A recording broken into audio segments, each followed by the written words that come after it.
इन परीक्षाओं के दौर से निकलने के बाद हम आगे कुछ कर सकते हैं। करने की नीयत, करने की इच्छा और जहाँ है वहाँ से आगे बढ़ने की एक प्रबल इच्छा जब छात्र में होती है तो वो छात्र केवल एक पाठ्यक्रम विशेष को उत्तीर्ण करने वाला, पास करने वाला नहीं होता है। अब शिक्षा का नया दौर जो चल रहा है वो परीक्षा के बाद ऐसा नहीं लगता है कि हमने जो परीक्षा पास की है अब समाज में या शासन में हमें महत्वपूर्ण स्थान मिलेगा, ऐसी अपेक्षा सबके अंदर। बल्कि अब तो तमाम सारे छात्र जो विभिन्न परीक्षाओं को उत्तीर्ण कर चुके हैं, अग्रिम शिक्षा के लिए उन्हें किसी कोचिंग, किसी मदद की ज़रूरत है, तो जहाँ वो उचित समझते हैं वहाँ वो अपना अपना प्रवेश करा लेते हैं।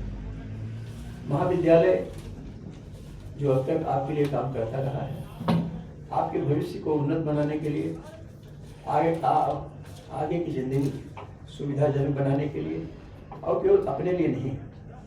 जब कोई छात्र 12वीं पास करके माध्यमिक कक्षाओं को उत्तीर्ण करके घर पर लौटता है तो घर परिवार के सभी लोग एक उम्मीद लेकर उसका स्वागत करते हैं कि भले ही माध्यमिक कक्षाओं में आपने अच्छा अंक प्राप्त किया है, अच्छे अंकों से उत्तीर्ण हुए हैं, लेकिन वो सब आपकी जीविका के लिए पर्याप्त नहीं है।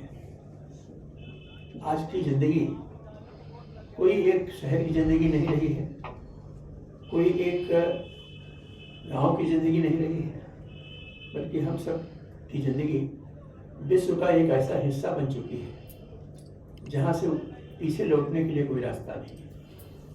अब हमें आगे बढ़ना है, और आगे बढ़ते समय आप अगर इस समय की जो परिस्थितियां हैं अंतर्राष्ट्रीय स्तर पर, वैश्विक स्तर पर, उसमें कहीं ना कहीं आप अपने को इन्वॉल्व पाते हैं, लेकिन उतना ही नहीं है। आपको इन परिस्थितियों में अगली कक्षाओं के लिए नहीं, अगले वैश्विक और सामाजिक प्रगति में अपनी भूमिका तय करने के लिए एक अवसर सामने है। वो अवसर आपके लिए एक चुनौती भी है, क्योंकि 12वीं या BA पास करने के बाद हम उस डिग्री से कहीं किसी को ये सम्मानजनक स्थान नहीं प्राप्त कर सकते। उसके लिए हमें कुछ दक्षता प्राप्त करनी होती है।